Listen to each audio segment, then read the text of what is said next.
Hey, this is Michael, medium rare O'Donnell with Cave Tools, and today we're going to teach you how to make a delicious chicken fried steak recipe using the Cave Tools meat tenderizer mallet. So the first step is to really prepare our batter, and we're going to have two big bowls. The first bowl, we're going to mix 2 eggs with about 1.5 cups of milk. Mix them together, then use a whisk to really mix them together and get a nice general consistency in the batter.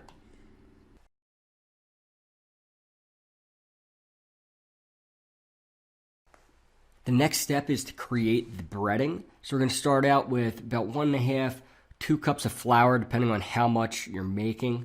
We're going to mix in some paprika and cayenne pepper. Then we're going to mix in some salt.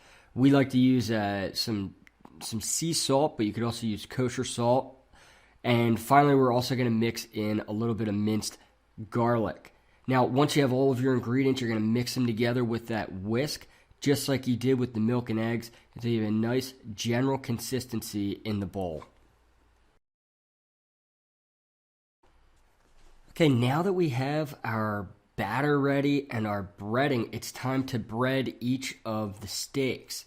So the first step, we're going to just rub the steak into the breading mixture with the flour and the other ingredients that we put together. Make sure to just rub it on, get some flour all over the piece of steak. And then you're going to dip it in the egg and milk mixture. And then we're going to go back over into the breading mixture.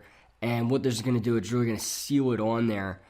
So when we're cooking, it's not just going to fall off, right? It's got a little bit of base mixture on there, then the egg, and then the rest of it is all going to stick on the outside to the rest of that egg. So we're going to continue to do this for each piece of steak until we're ready to cook. And then the next step is going to be to throw it on the pan.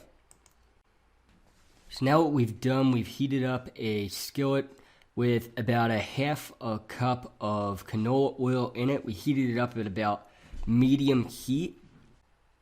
What I like to do is I like to drop a few sprinkles of flour into it, and if the flour sizzles up a little bit, that's when you know that it's ready. Now that our pan is ready, we're just going to drop in the steak right into the pan. We're going to let it boil up for a little while. You want to cook each side until the sides really start to turn about golden brown. It should only really take about 2 minutes maximum. Remember, we did flatten out and tenderize the steak, which reduces the cooking time.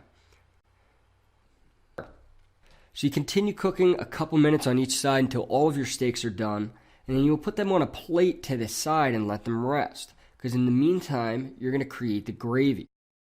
Now, after you're done cooking, you want to pour out the majority of the gravy, but you want to leave about 1/4 cup of grease in the pan. The next thing we're going to do is we're going to add some flour in there and continue cooking it until it turns golden brown. Now, if it's too greasy, then you just need to add a little bit more flour. If it's too clumpy, and obviously you just add a little more grease until it gets to the right texture that you're looking for in your gravy.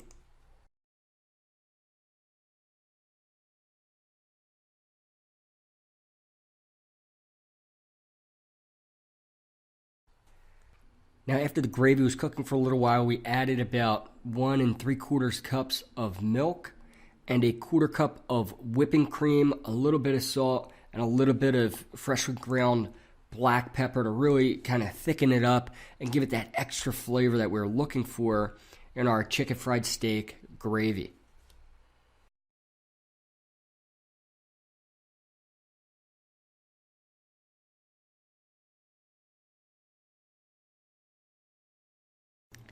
And finally, at the end, we pour the gravy over the chicken fried steak so it could be ready to be served. It turned out to be a little clumpier than we would have liked, but it was still an absolutely delicious gravy.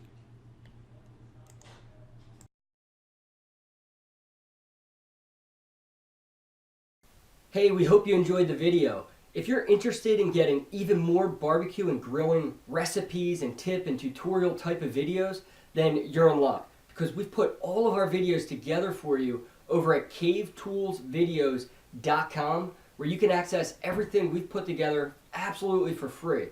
So just go to cavetoolsvideos.com and you can get all of the videos today.